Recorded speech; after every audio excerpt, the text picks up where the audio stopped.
This Halloween, when the veil between the worlds grows thin, we invite you to step into the shadows.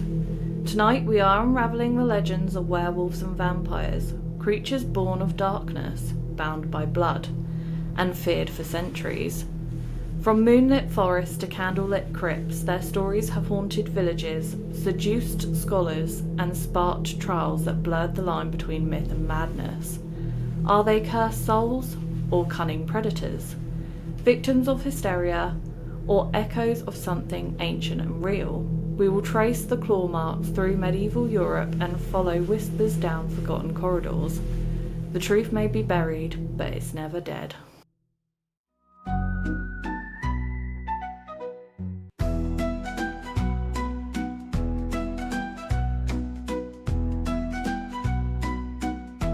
Hello everyone and welcome back to the 31st episode of Spooky and Kooky. As always, if you're into anything paranormal, conspiracy, horror, bit of true crime, anything a little bit spooky kooky, this is the podcast for you. We welcome all and we're trying to grow our little spooky universe, so welcome. Welcome. Today we're doing a Halloween episode and we need to redeem ourselves. It's so upsetting because our last Halloween episode is one of my favourites, but we didn't realise the audio is so poor. Yeah. And it haunts us to this day. Happy Halloween! So that's been the scariest bit about Spooky and Kooky so far, is the audio quality of our Halloween 4 episode. and 5, yeah. And Spooky Lakes, yeah, very upsetting. Yeah, very disheartening. It was episode 4, we're not technological, so we really want to redeem ourselves and do this one justice so you can actually listen without cringing. Breaking the curse. So today we're going to be doing werewolves and vampires. If you didn't guess from, or maybe you did guess from our riddle on the last episode, that's what we'll be doing. Yes. So grab a pumpkin spiced latte, turn the lights down low and get into it, get into the vibe. And just on the topic of pumpkin spiced lattes, do you remember that latte that we just got obsessed with? And we were just throwing it back. Bonfire spice from Costa that had us in such a chokehold. It really hit different. Because this was when me and Alice were working together. Sometimes we would go there. What would we have 3 sometimes in a day? Sometimes I would have 3, but I wouldn't tell you about it because I remember it was when I moved, so we didn't car share. And we would either text each other in the morning, being like, do you want one? So either of us would get 2. Then we'd go on our lunch and get a toastie and a coffee. Yeah. And then sometimes if it was a hard day, I just needed that bit of happiness, so I'd go on the way home. I always thought, did they look at us and be like, even though you're in a different car, we know it's you? We know who you are. And sometimes we'd go together, because it was a drive-through one as well, and it was literally 2 minutes from our It was amazing. workplace. What are we going to do if not get 3 a day? Yeah, don't put a drive-through there. I don't know why they haven't brought it back, but do you remember they could only sell it in a small cup? Of the sugar it was content. So bad for you. Oh, it was so good. Delicious. Though. If anyone knows the bonfire spice latte from Costa, if heaven. You know, you know. Heaven. You really do. But anyway, we're going to jump in. I'll start us off with the legends of werewolves. When a full moon rises and shadows stretch across the forest floor, something ancient stirs. From ancient writings, fog-drenched villages of medieval Europe, tales from the media and modern-day sightings in America, the legend of the werewolf has never fully died. It has evolved, moving with the times in collective fear. We will journey through the centuries of myth and madness, hearing chilling accounts of cursed humans and the eerie presence of canine cryptids in today's world. These creatures defy science, yet haunt eyewitnesses with terrifying clarity. The howl may be closer than we think. And remember, not every dog is man's best friend. The werewolf is a creature that is half human and half wolf, a legend haunting folklore for many years. It could be described as a curse that dooms you to change from the light of a full moon, often against your will, from man to beast. The reason for werewolves is unclear and has often been put down to being bitten, born, or even bewitched. But the narrative is rarely that these individuals have a choice, and the burden comes with consequence. Today we think of werewolves, we may picture Jacob from Twilight, a tortured romantic with a tender heart. Were you at Team Edward or Team Jacob? Edward. I was obsessed with him. Really? I was obsessed, honestly. Have you seen all of them? Yes. Oh my god. I literally had his calendar of just his face, and then when... I can admit to it now, it was a long time ago, I was a child. When it was obviously past that year, I couldn't bring myself to throw away his calendar, so I just cut out the best pictures that I loved of him and put them on my wall. I fucking loved him so much. Is that the secret you would have shouted from the moon? Well, you know, it's out now. It's out It's there. out loud and proud. Ellen has come out as Team Edward. We all had a past, okay? And that was mine. I have only watched the first one, and I was Team Edward. I just think Jacob's a bit of a simp. Why did you look at me when I said I was Team Edward then? No, just because you've watched them all and you were obsessed with him. Yeah, I wasn't I was obsessed with obsessed. him, just out of the two, Team Edward, because Jacob's a bit of a simp. It He gave me the aligned ick. perfectly with my moody teenager years. And I remember just like, you know, that classic thing where you're just in the backseat of your parents' car and it's raining. You're just like staring through the raindrops. And I'm like, just waiting for my Edward to come and get me. Picturing you're in a movie. Yeah, Yeah. I've done that so many times. Okay. We've all been there. And that was my era. That was your fantasy. Yeah. See, yeah, out of the two, Edward is the clear winner. Yeah, obviously. Jacob gave me the ick. Yeah, yeah. But yeah, from Jacob in Twilight, the roots go back farther and the legend running far deeper and far darker than we think. The earliest mention of werewolves actually stem from ancient Greece. There is a tale of a king from Arcadia named Lycaon who dared to test the gods. So, to test Zeus, he wanted to see if he's actually omnipotent. Mm-hmm. So he was like, yeah, let's see if you know everything. I'm going to kill my son and cook him up and feed him to you What? and not tell you. And if you know it's him, then, you know, you've passed the test. But He killed his own son. yeah, it's a bit much just to test the gods. I feel like he could have done a different test, but So this is the only one. this is the one we're going for.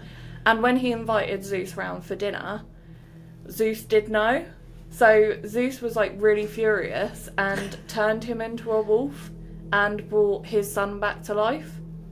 Fair. Even though there was clear disgust and disdain from Zeus and disapproval that you shouldn't be eating human meat, Mm-hmm. there was actually a group of people in ancient writings, we know this, that gathered on Mount Lycaon carrying sacrificial rituals mixing human and meat together, and they were in kind of a Lycaonan cult, and they were trying to turn themselves into werewolves. That's a choice. That makes sense though, because they do call werewolves lichen, so that's where it comes Yeah, that's from. where it comes from. It's all making sense now. The law then spread to the ancient Romans. They believed that wearing a skin of a wolf called a wolf pelt would trigger the change. This idea is also echoed in Norse mythology. In the Icelandic saga of Volsungs, two men, Sigmund and Sinjolfti, discovered enchanted wolf pelts hanging above the beds of a sleeping stranger. I'm picturing that they broke into his house Yeah. and were just watching him sleep. So the two men,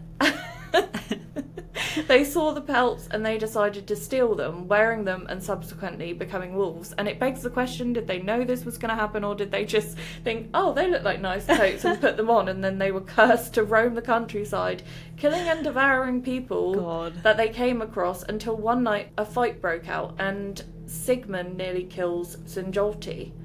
Luckily though, fate intervened. A raven dropped a magical leaf, healing the boy, and soon after they burn the pelts, which breaks the curse. Right. In medieval Europe, the legend evolved to more than a myth and became a real menace in society, which then was used to invoke fear and gain control.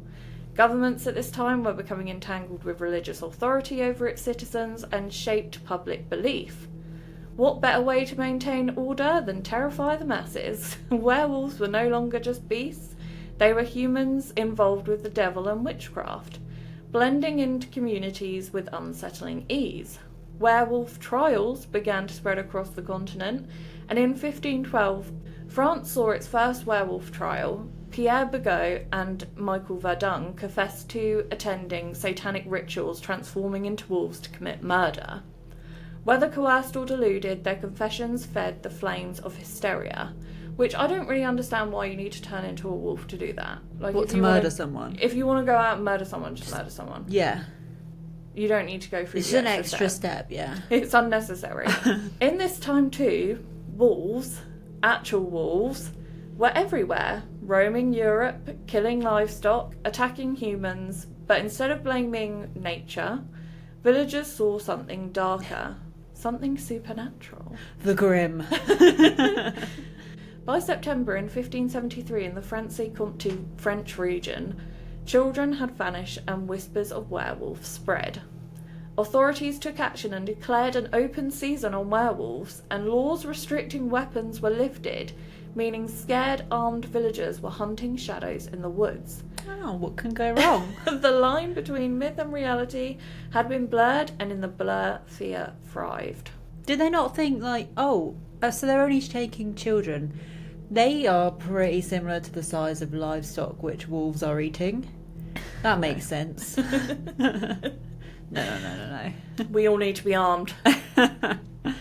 In Europe, where Christianity ruled, anything that strayed from this path of righteousness was demonised and considered a dangerous transgression. To make sense of this to the public, werewolves were now on trial, becoming a symbol of this transgression. This is a disturbing reality, as many were accused, and because the government and churches had turned all their fears into a literal beast, something not human, treating the accused inhumanely was a lot easier for the public to swallow. Werewolf trials were barbaric, and few survived their charge. Werewolf trials are very similar to witch trials, and some really connect the two. Yeah. We did an episode on witches, which is... Oh, I loved that episode. It was so interesting. Good.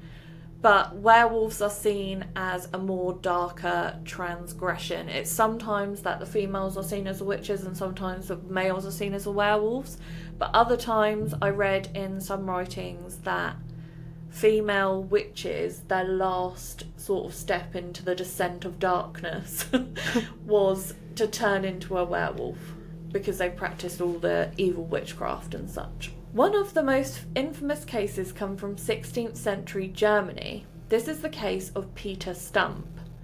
A local farmer confessed under torture to being a wolf, practicing witchcraft with a magic belt that the devil had gifted him, that's nice of him, that allowed him to transform into the wolf. In the form of a wolf, his confession said he devoured livestock, villagers, and even his own son, confessing to killing over 12 people, including 2 pregnant women and their unborn child. He also admitted to an incestuous relationship with his daughter. Don't know where that came from. In wolf form? Abhorrent crimes, which today if someone had committed those crimes, they would be seen as a paedophilic serial killer. Not a wolf. Which just sounds so silly to say. But still... It needs to be said. A monster nonetheless. Even today, with the advancement in forensic psychology, we still do not understand what fully drives people to do these crimes. It is difficult for us to comprehend, and we have numerous experts in the field. We feel those who commit such acts are not part of the same species because we simply cannot comprehend their actions. So I guess I can see as a way to understand these crimes back in the 16th century, they understood those who did this as not human. However, we do not know if Peter actually truly did the acts. We know actual wolves were predators in this time, and occasionally would feast on humans. Did Peter ever do it, or was he scapegoated and confessed under torture? Yeah, that's key. By a town gripped by fear, and his crimes, real or imagined, were given supernatural forms so the community could comprehend the horror. His punishment was medieval in every sense. He was strapped to a wheel and flayed with red-hot pincers. His limbs shattered, and then finally he was beheaded. His body was burnt and displayed in the public beneath a picture of a wolf. An undignified and awful end for a man who could have been innocent. That is the definition of overkill. Literally. The town also oh my god, this is the definition of overkill. Oh god. The town also executed Peter's mistress and his daughter alongside him. Why? Perhaps guilty by association or simply caught in a storm. The Christian community may have seen having a mistress as one more crime that Peter had stacked against him, and his daughter may have been seen as complicit in the incestuous relationship. Or maybe they believe she too was cursed through her DNA. And what's interesting about this story from Peter Stump, me and Ellen did an episode on fairy tales. Yeah. And I went into the tale of the Little Red Riding Hood, and it's theorised that the moral of that story is kind of paedophiles hiding in plain sight. It's a weird story. It has some weird undertones. Into it, it's really, really weird when you dive into it. And when I went in briefly about the werewolf trials, I remember I spoke about the wheel because you said spin the wheel. Arguably, the fairy tale one is my favourite episode. Yeah, it's a good one, if I do say so myself. We had a good time recording it, which Great is kind time. of how I judge them. So I just hope people enjoy listening. You have an hour or so of just thriving with us. How I like to imagine. Anyway, another tale from Germany comes from the town of Ansbach. In 1985, a wolf, an actual wolf, was terrorising the village, killing livestock and children, and luckily in this story no humans were harmed in the accusations. The town believed that something more evil than simply nature hunting prey was behind it and pinned the blame on a recently deceased magistrate that the whole town hated. They disliked him in life and feared his spirit in death. Believing he was inhabiting the wolf, they conducted a macabre ritual, chasing the wolf into a well and killing it, cutting off its muzzle, and then dressing its corpse in human clothes, a wig and a beard, parading it through the town as if to mock the magistrate. They really had some wild imaginations back in the day. Is that what happens when you don't have TV? I don't understand how these people weren't, like, traumatised either. Like, I feel like when you see violent images on TV and cinema, you get really like, oh, but they were just out here making it reality, doing this and just going home for dinner. Is that where the idea of Little Red Riding Hood did come from, though? Because the wolf is dressed in human clothes. Is that the grandma? No, I think the Little Red Riding Hood more relates to the Peter Stump one, because that was one of the ones I think I must have come across his story. But I think they were more just personifying the wolf as the magistrate that they all didn't like. And I don't know why they didn't like the magistrate. I just don't know why they convicted people. They dressed it up. To personify it to be the magistrate. Yeah, to, like, humiliate the spirit but of just him. really the idea of it. I would love to be in a town meeting where they're just spitballing ideas and I'm just sat there like... This is really wild, guys. Guys, you are the monsters. Yeah. Imagine as well if, because there's loads of wolves roaming around, what if this wasn't the wolf that did it and you're just this wolf being chased by the whole town being like, it's not me. Oh, guys. And I'm not this dude that you all hated, obviously. I'm just stupid. Today, our society is more scientific and rational for the most part. We can see that these stories aren't really about werewolves at all, but control of citizens. The werewolf is a symbol of rebellion to Christian order. Communities accepted the violence of the trial as they accepted that those straying from faith became literal monsters. Which I still don't understand, like, to your point, like, why they had to be so brutal, why they couldn't just convict these people and put them in prison, or maybe, even if it's the death penalty, why do they have to be, like, put on a wheel and... flayed, then burnt, and all beheaded, and all your associates taken down with you? Yeah. It's just a bit much. Literally the definition of a bit much. The werewolves are the embodiment of duality, caught between man and beast, order and chaos, salvation and damnation.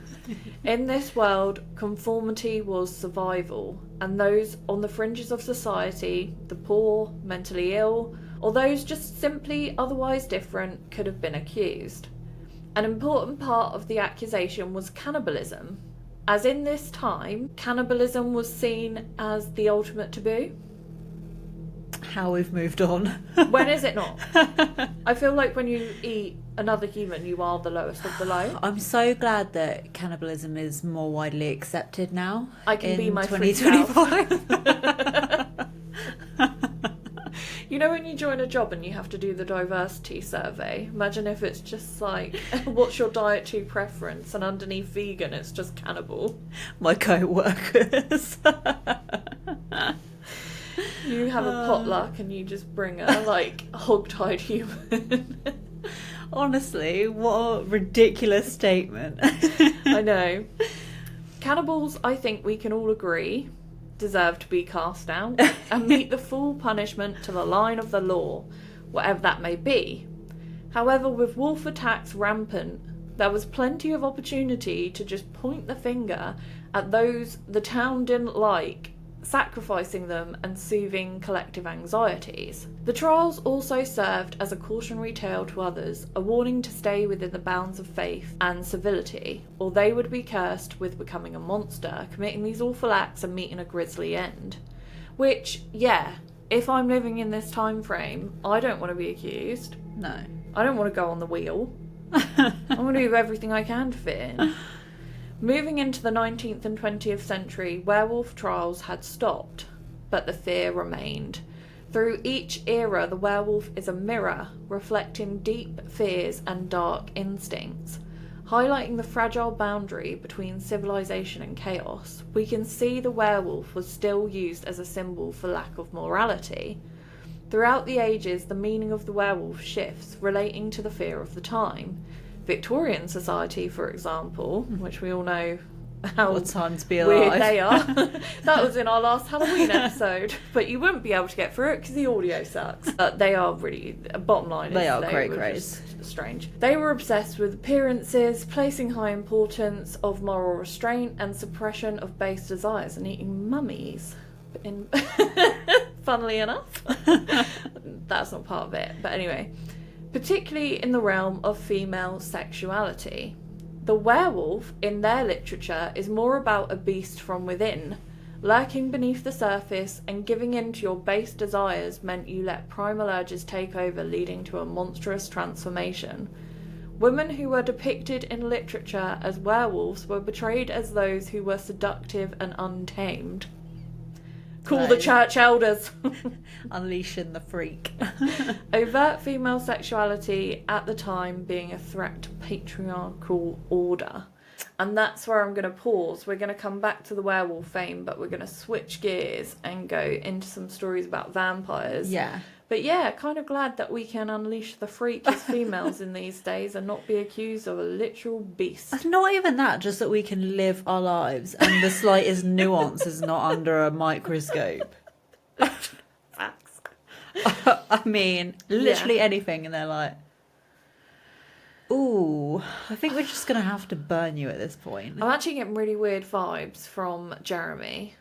Especially me, they'd be like, oh, you've got a couple of dogs. Like, are they your familiars or what? Just give him which. Well, I'm ginger, so I would have been gone. I'm a goner at birth. I generally think, because gingers are a shrinking population, it's because they were all taken out in the witch trials. Oh my God. It might be a weird conclusion to make, but that's where my mind goes. Like, this is the reason why my people are in decline. And imagine you naturally get more freckles in summer and they're like, is that a witch's mark that has just appeared? Okay, so my first vampire story is going to be, it's potentially one of the first documented vampire stories. Ooh. And I haven't got into the lore of a vampirism. Yeah.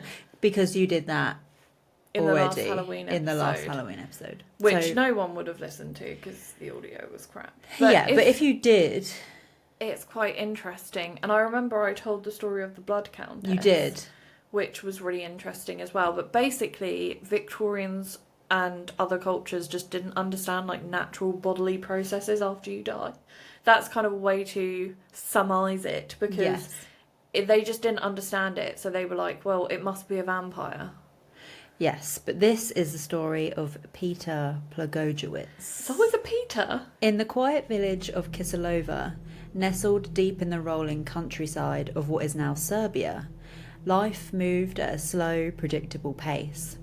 The year was 1725, and the village had recently come under the rule of the Habsburg Empire, a time of uneasy change and old superstitions. Peter Plagojewicz was an ordinary man, an unremarkable peasant who lived a simple life with his wife Anna. What character description? Yeah, I know. Unremarkable peasant. Nothing to write home about, really. I love it on true crime documentaries. Everyone's described as lighting up a room, and I always think what my friends would say about me. You'd be like, she never made the homemade butter. That's an inside joke. My only gripe is that she never made the butter.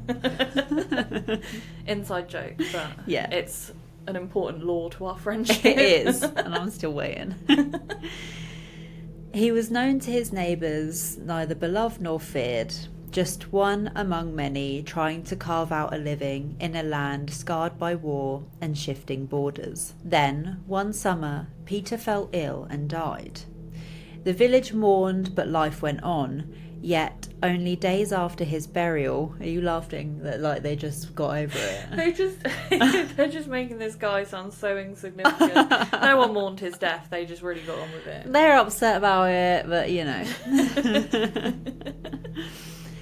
Only days after his burial, a strange and terrifying pattern began to emerge. Within little more than a week, 9 villagers had died suddenly, each after a brief illness lasting about a day. The dead spoke of strange visits in their last moments. Each claimed that Peter himself had come to them in the dead of night, strangling them in their beds. So they basically had some sort of virus or like bacterial infection or any other illness, and maybe had like visions by death. But they died, so how do we know? Unless people were at their bedside. But people didn't seem to pay much attention to Peter in life, so why is he so important in this story? He's more memorable in death. I feel like the rumours just went rampant, and one person was like, oh my god, Peter's just died. Like, yeah, he came and strangled my relative. And they're like, yeah, that Peter guy was actually a bit weird. He's got a lot to answer for, actually.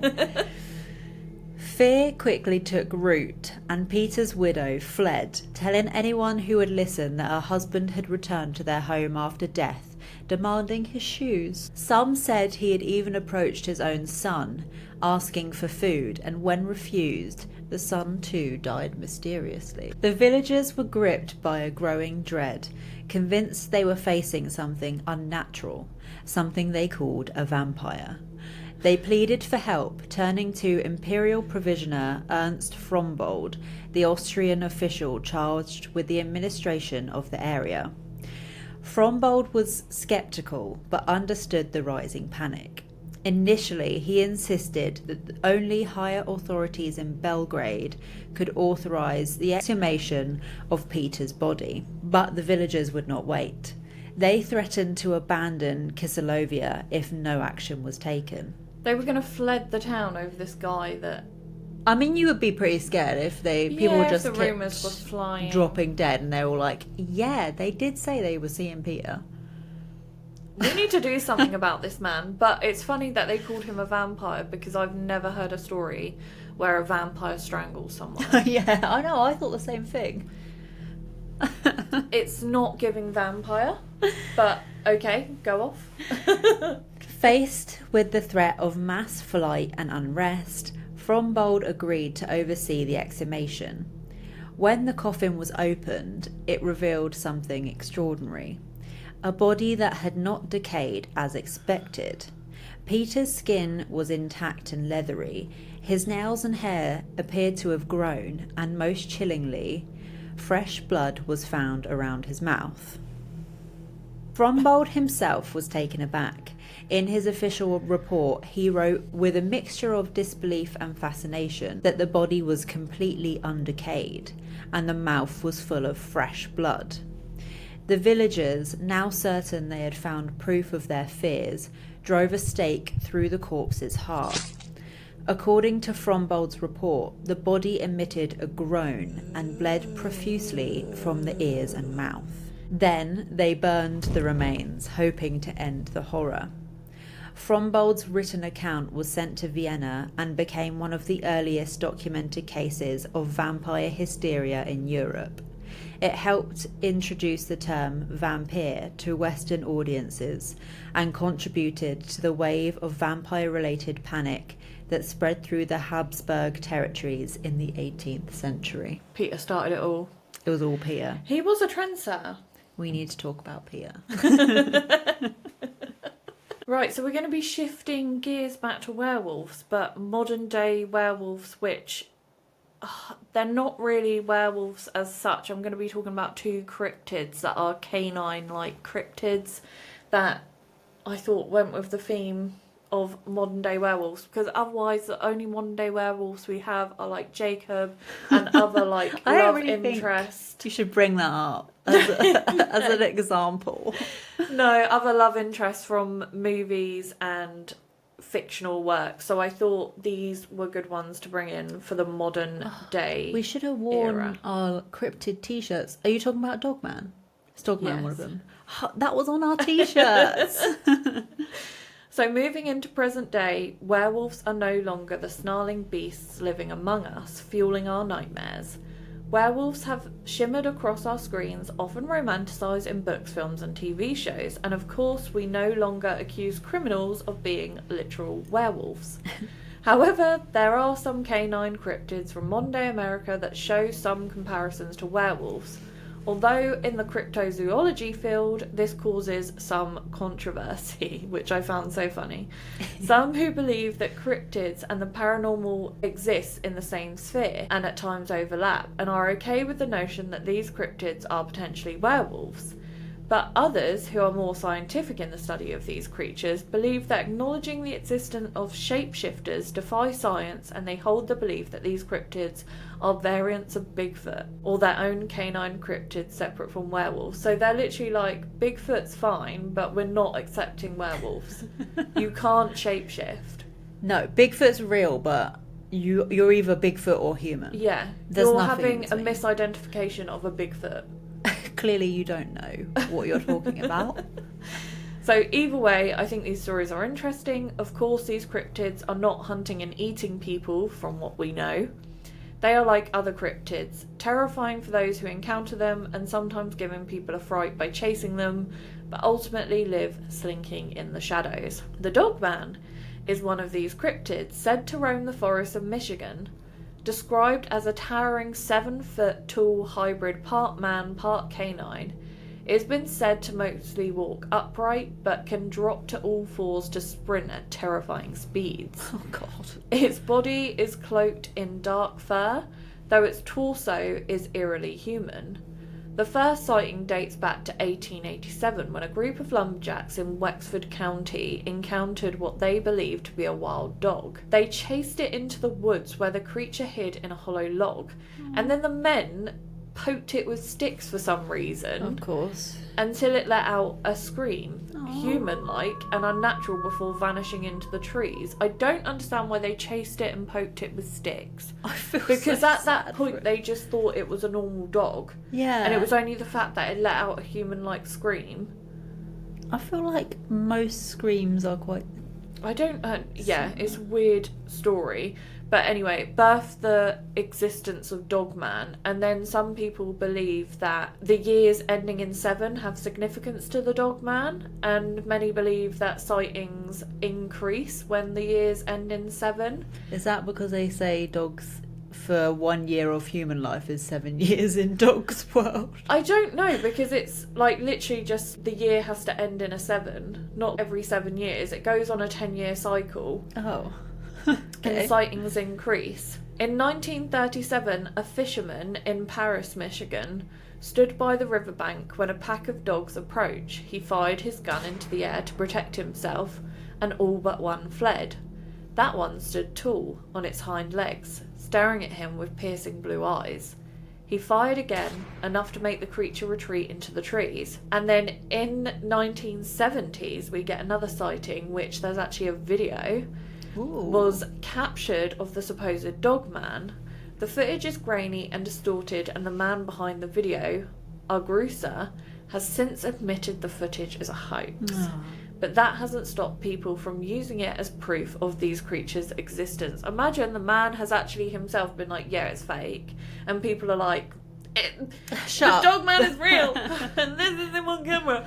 But I think it's a man in a ghillie suit. I will put the video up, but it's really grainy. It's hard to see. It literally just looks like something crawling across the floor on it. I think it is a ghillie suit. That's probably how they did it. Yeah. Sightings before 1987 were sparse, few and far between, and can be put down to misidentification or hoaxes. In 1987, however, something changed. A radio DJ made a song about the creature and played it on the air. After this, many had reported sightings, so the dogman can be seen as a creature that has been created in our own imagination. And these sightings could also be down to misidentification or hoaxes, because people knew about it, word spread, and all of a sudden everyone was seeing the dogman. Was it only when its song was played? I don't, every 10 years when it ends with 7, I don't know. It's a song about me? Yeah, it's kind of, I'm upset that it's on our t-shirts now, because in the realm of cryptids and what I believe, I don't believe that one. Even the sightings so far, like a man saw a pack of dogs and one stood on its hind legs, and then another man or another group of people chased a dog into the forest, and it just sounded a bit human when it was yelping in pain. Aww. And then, yeah, so I don't believe that one, but it's an interesting one to discuss, and it's interesting that the cryptozoology world don't like the existence of some don't like the existence of werewolves. It's a step too far. No, it's Bigfoot. I've never heard of Bigfoot walking on 4 legs though, so no. I think more logically I would go with, if you don't want to believe in werewolves, just say it's another canine cloned it's just another animal. It's just a wolf. Facts. It's just a wolf. Yeah, I've got another one after that, but we're gonna switch gears back to vampires. So I thought, if I'm going to do vampires, I really want to do one in New Orleans, because they have quite a vampire culture over there. Yeah, I'd love to go to New Orleans. Yeah, so there's... Isn't that where they have Mardi Gras? Yes. Yeah, it seems like the place we would thrive. Are you thinking what I'm thinking? It's a long way though. It would be a long plane ride. But if I darted you or something, would you? Oh, you wouldn't have a choice. You would be going. Yeah, no, that would be sick. But yeah, they have vampire bars where only if you are a vampire you can go in, apparently. It's quite a subculture there. Oh my god, I would wear fangs and be like, see the teeth? If you would like to support our trip to New Orleans, give us a like and subscribe on the video and grow this spooky and kooky channel. Yeah, that's going to be an expensive trip, but... Yeah, and if you want to come, you're paying for your own ticket, but you're welcome. Everyone's welcome. This could be like a pilgrimage. This could be the start of our commune. We'll set up camp in New Orleans. I would love to go to New Orleans. I've always wanted to go. But this is the story. I'm going to actually tell the story now about Jacques Saint Germain, who is quite renowned in New Orleans. Okay, I'm ready. Okay. If vampires roamed the modern world, few places would suit them better than New Orleans. Picture them slipping from the shadows of St. Louis cemetery crypts or stalking the dim alleys of the French Quarter. Among the city's most enduring legends is one rooted in Old World myth, the story of Jacques Saint Germain. In early 1900s, a man named Jacques Saint Germain appeared in New Orleans. He was everything society adored: charming, wealthy, enigmatic, and endlessly entertaining. He took up residence in 1039 Royal Street and quickly became a fixture in elite circles. Often seen with beautiful women on his arm, he frequented upscale clubs and moonlit strolls through the quarter. His dinner parties were legendary. opulent meals, exquisite wine, and captivating conversation. Yet it was his stories, tales of France, Italy, Africa, even Egypt, that truly mesmerised. Well travelled. He spoke English with remarkable fluency and described centuries-old events with uncanny precision, as if he'd lived them himself. Guests dismissed the implausibility, choosing instead to revel in the spectacle. Soon, Jacques claimed lineage from Count Saint-Germain, an 18th century confidant of King Louis XV. The resemblance was striking. Observers noted that portraits of the Count never showed him older than 40, the same ageless appearance Jacques maintained. Whispers began. Could this be the same man, immortal and unchanged? That's quite interesting, actually. Jacques never confirmed nor denied the rumours. What? Yeah. He just didn't acknowledge them. He just wanted to be a man of mystery. He relished in the mystique. At his lavish gatherings, he rarely ate, preferring to sip from a jewelled chalice while recounting fantastical adventures. Is he just massively histrionic and an attention seeker? Maybe he just loved to feed into it, and he was like, I'm not even hungry. Guys, stop and then trying when to make they all me leave, eat. he's like, I'm starving. Because this is starting to sound like, okay, he really leaned into this and thought, everyone's talking about me.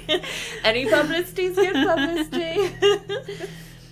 His refusal to partake in food, combined with his eerie resemblance to the Count, led to speculation. Was Jacques Saint-Germain a vampire? Months after his arrival, the legend took a darker turn. Police were summoned to his home after a woman, rumoured to be a sex worker, plunged from his balcony. She survived, but was hysterical, claiming she had leapt to escape Jacques after he bit her neck. She said she'd only managed to flee when a loud knock distracted him. Though shaken, the police assumed she was delusional and politely asked Jacques to come in the next morning for questioning, but he never did.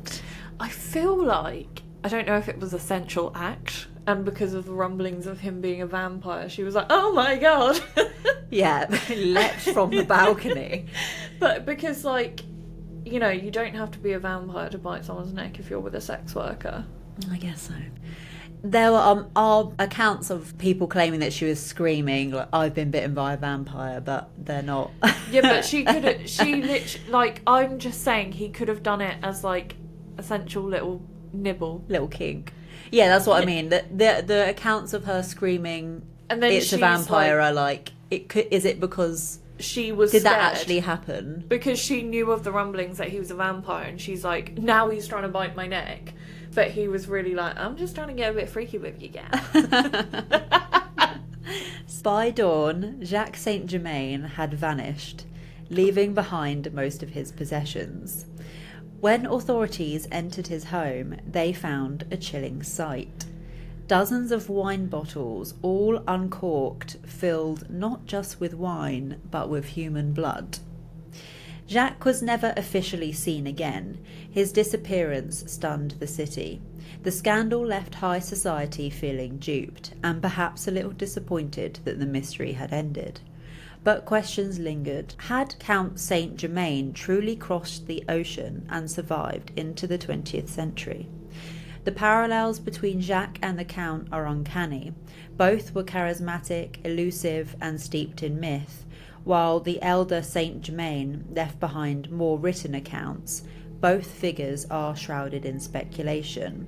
So much so that one might mistake the Count for a fictional character, if it not for many historical figures who documented his existence. After Jacques Saint-Germain vanished, his Royal Street residence became a focal point for ghost stories and vampire lore. Tour guides described the building as one of the most haunted in the French Quarter. Visitors reported cold spots, strange noises, and lingering senses of being watched, especially near the second-story balcony where the woman allegedly jumped. While there are no verified sightings of Jacques Saint-Germain after 1902, the legend continues on, and some locals claim to have spotted a man matching his description in the French Quarter, unchanged, elegant and elusive, while others believe he still lingers in New Orleans, appearing only at night and blending seamlessly with the city's eclectic and mysterious characters. Jack, if you're still out there, we'd like to invite you as a guest on the podcast. We I've will got have some wine. I've No just got nibbles. some No nibbles, only wine. I have some questions, and as I said before, if you want to support our trip to New Orleans, maybe we could document a tour around his infamous abode. Click on the GoFundMe link.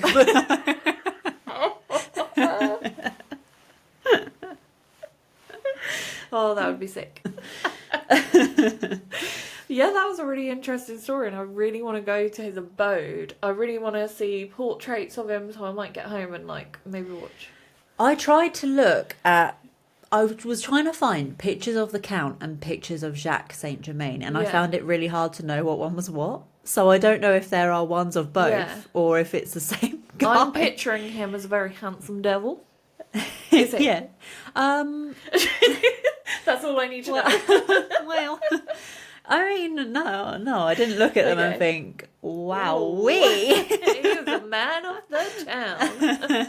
That's all I need to know. Maybe he had more of the riz, you know? the gift of the gown. Yeah. Yeah. Okay. So, yeah, that was Jacques. And he was French, so I guess people are like, oh my God, this French guy. So worldly. So actually, when we go to New Orleans, we could go over to the forests of Michigan. And then now with this story, we're moving over to Wisconsin. And I guess just anywhere in the US, we could hunt for Bigfoot. So we could go on a little spooky and kooky US tour. Go in the Appalachia Mountains. The GoFundMe target is rising as we speak. But it will be worth it for everyone. Especially us, but... Business class is a necessity. Dinner and drinks will be included.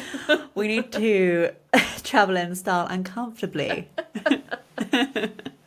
It'll be worth it for you guys. It's an investment. Yeah, we have to provide top content and we have to be rested to do that. And well fed. Right, so moving over to Wisconsin, another werewolf-like cryptid lurks on one particular road. They call it the Beast of Bray Road, which, if it's only located on one particular road, can they not find it? And also, can they just not make a road around it? I don't understand why it we would just stay can't, in one we just don't know where he place. is. Yeah, and how big is the area that he roams? But yeah, he's a bipedal... It's a bipedal canine standing between 5 and 7 feet tall, with brownish grey fur and glowing red eyes. Like the dog man, it mainly walks upright, but can drop to all fours when it needs speed. It's often seen emerging from fog, emitting a foul odour that few can forget. This creature resides in Elkhorn, an area that in the 80s and 90s were gripped by satanic panic and reports of animal mutilation spiked. And when I was reading this, I literally thought, I'm so shocked that Damien Eccles wasn't accused of being a werewolf. Oh my God. That would be the icing on the cake. I'm sure there was rumblings. He wasn't from the Wisconsin area, but it's the same Doesn't time. matter. He probably went there on holiday once and they were like, see? See? The animal mutilations have started since he came. Animals were found savaged and missing organs, perhaps whispers of a ritual. There are a fair few sightings of this creature, however they all kind of follow the same narrative, often seen by people driving in the area, usually at night, who see a creature lurking by the tree line, and often it will just slip away into the night as quickly as it emerges. Just enough time for those who see it to describe its appearance, and those who see it say there are noticeable features that stick in their memory as not like any animal they have seen. A lady called Doris Gibson describes her encounter with the beast. She was driving home and felt something go on one of her tyres, so she got out of her car to investigate the issue. When inspecting her tyres, a creature charged at her. She does not remember how the creature was running, but recalls its heaving chest and it being bigger than her. So you don't know how it was running, but you know how it was breathing. Yeah, how is that more memorable? Its footsteps becoming louder as the distance between them closed. She wasted no time to make sense of what the animal was. She just got into her car and zoomed away.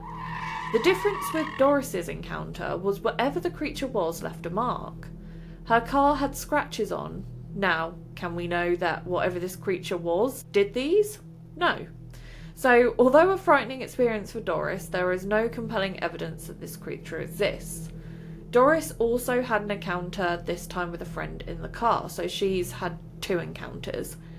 When they were driving, her friend spotted the canine-human hybrid from the car, and Doris, already all too aware of the danger that the creature posed to her, put her foot down and got away from it as quickly as possible. This concludes our journey through the ages and the history of werewolves. From the myths in ancient Greece to fear-driven trial in medieval Europe, and finally to spine-chilling encounters in the foggy woods of America. The werewolf has never left, it simply has changed shape. Through every era, the werewolf continues to terrorise us. Beyond the fictional romanticised beasts in the media, it lives on the edges of civilizations. The tales continue to be told, perhaps as a reminder that beneath our polished surfaces, monstrous instincts lurk within.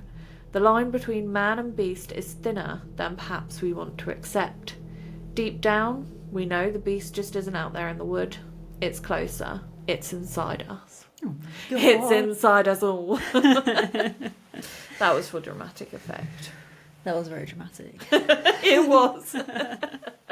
But that concludes the werewolves. Again, Beast of Bray Road. Most of the sightings, that was probably the most interesting one I came across, sadly. Most of the sightings, people were just driving past it. Yeah. And I think if you're driving past something at speeds, you can easily misidentify things, especially if there's a legend of this particular road. Yeah. Being on. But we'll find out when we journey down Bray Road and we'll let you all know. If we see big old wolf. Big wolf. So, yeah, we'll let you guys know. Well, I'm bringing us home back to the UK. Yay! Okay. And actually, it's very rare that you can find vampire stories in the UK. Not really our thing. Yeah. It turns out. A lot of the stories we tell on here are American. I just don't think... I think vampires were more of a... Maybe it's because we don't have a Vania. Like a Transylvania. Yeah. But even the werewolf stories, it was France, Germany. There probably are some in the UK. Maybe we just stuck to witches. We were like, look, we've got a lot. We had the Victorian era as well, which, like we said, is just wild. Yeah. That's a whole nother thing. So I'm going to talk about the Croglin Grange vampire. The Croglin vampire is a well-known English folklore story that originates from the village of Croglin in Cumberland. It was first recorded by Augustus Hare, a Victorian travel writer and clergyman, in his memoir, The Story of My Life. Why is Story that so of funny? my life. I don't know.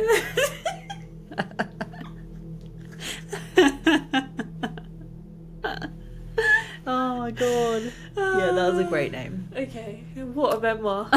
What would your memoir be called? I I want to call mine A Series of Unfortunate Events. That is... Starting from birth.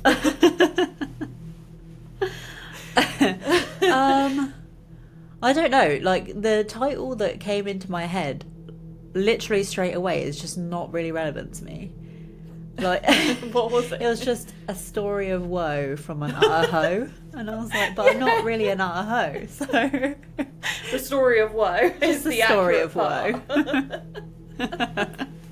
No, story that of would be a woe. good one. According to Hare, the story was relayed to him by Captain Fisher, whose family once owned a property called Crogling Grange. Hare claimed the story was absolutely true, if you have to say that, you know. Thanks. That really clears up all the questions I'm inevitably going to have. Though, even in his time, it raised eyebrows. Whether a case of mistaken identity, embellished memory, or something more sinister, the Croglin vampire remains one of Britain's most compelling supernatural legends. And so, with the moon high and the summer heat thick in the air, the story begins. Ooh. According to Hare, the house was never at any period of its very long existence more than one story high. I don't really know why that was relevant. Just say it's a bungalow.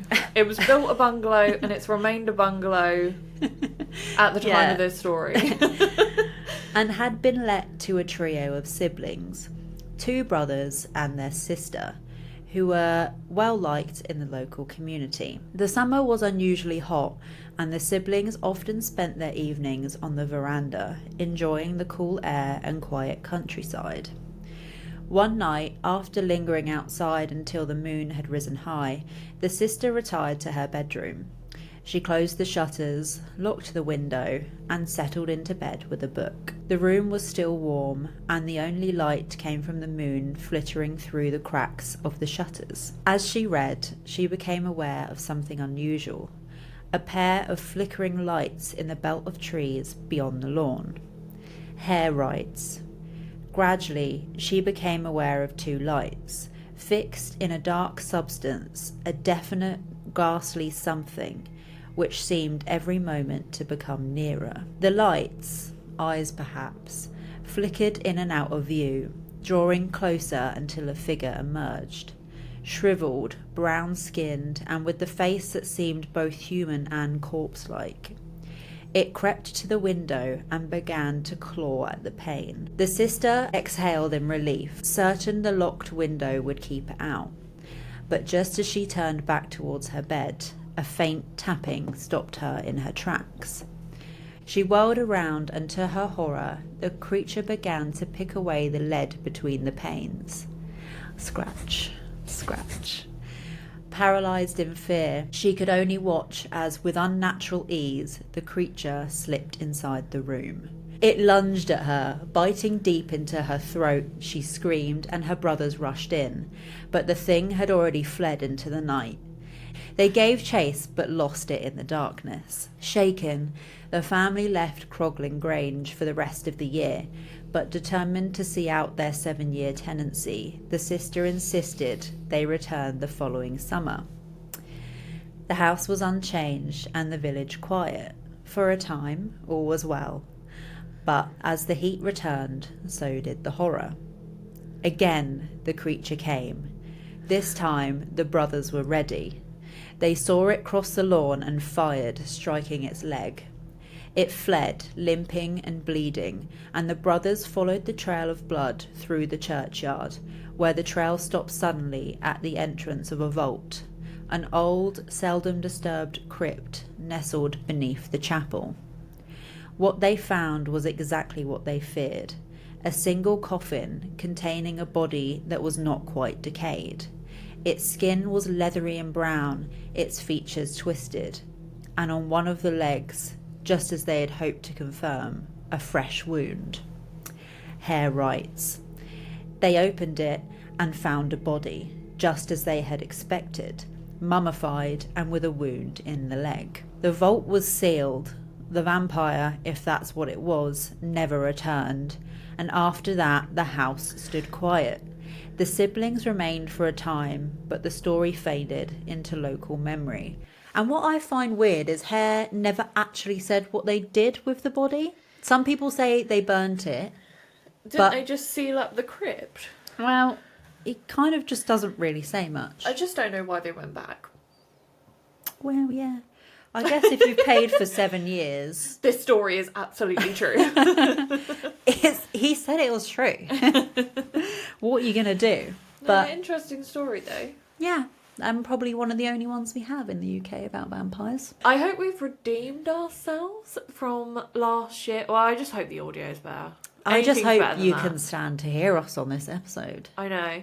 I do have a watchery, and it's been weeks since I've been doing my job properly, and I have actually watched some horror films. Yay! We really want to go to the cinema and see The Conjuring Last Rites, if it's even still out, because it's been a couple of weeks, but if we watch that, we'll do it as a watchery, because that'll be cool. But this week's watchery is one I'm sure everyone has seen. I watched both the It films because it's starting to become spooky season, my favourite season. I thought I'd kick it off with a good old classic, obviously not the actual classic movie. We watched the remakes. Yeah. And I really enjoy the It films. Like, it's about a killer clown demon thing that terrorises a town every 27 years. Kids go missing, and these group of local, very young kids defeat it and send it back to where it came. Yeah. And then the second one is when they're all adults, and it's 27 years later, and it's terrorising the town again, so they all come back. I think it's funny.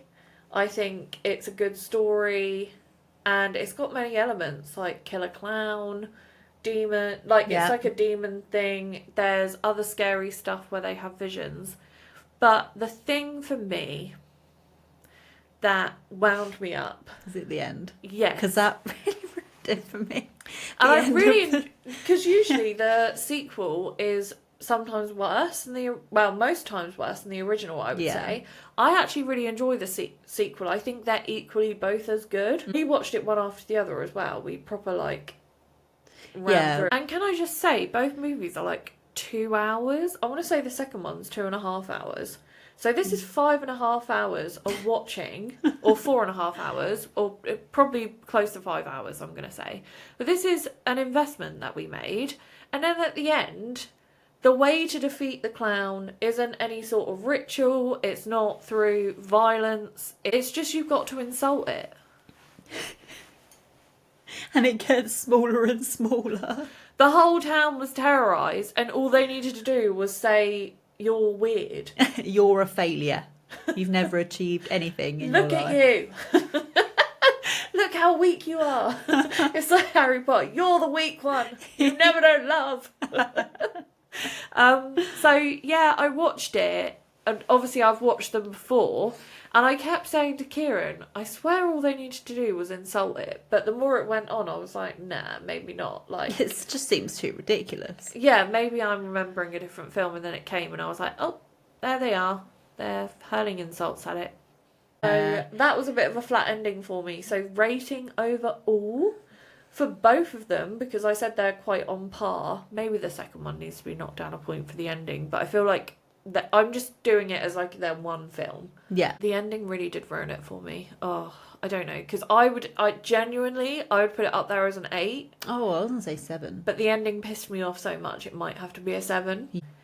There's some good one-liners from that, though. So good one-liners, really funny. And do you know what? The casting for the second one, so good, because you can see the transition of when they go to adults. Like the people they cast. How do they find these people? Yeah, it really was good for continuity. Because it's like in Harry Potter, say, the 7th one, where they just change either Crabbe or Goyle. Yeah.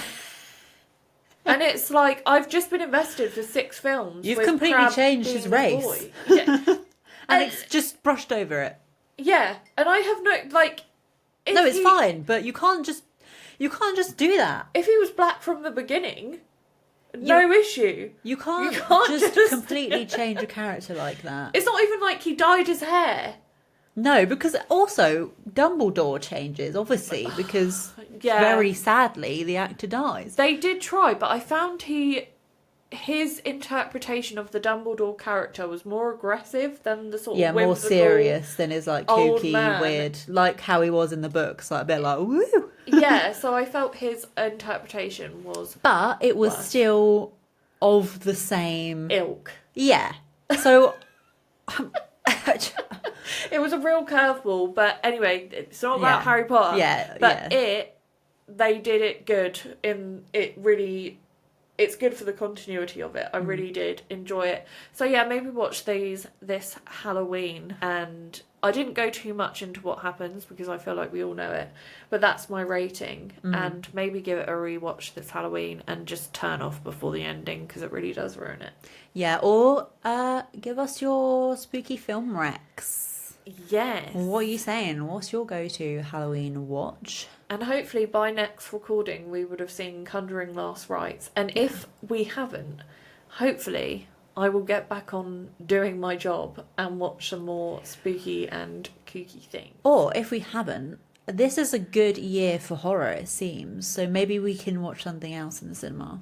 Because there seems to be a lot that's upcoming. I've seen some good ones coming out. So yeah, drop your film recs, but that would be my film recommendation for this Halloween. But you've got to watch both of them. 5 hours. You can't just half-ass it. 5 hours. You've got to strap in like I did. But yeah, I hope you have enjoyed this episode. And we've got the Twisted Tongue.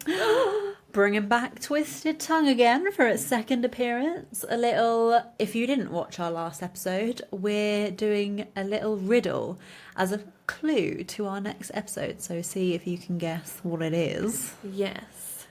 They sing a lullaby where no soul dares to tread. Their lullaby laced with whispers of dread. Beneath the tide a secret sleeps, and beauty hides what silent keeps. Dive deep, but beware what answers back.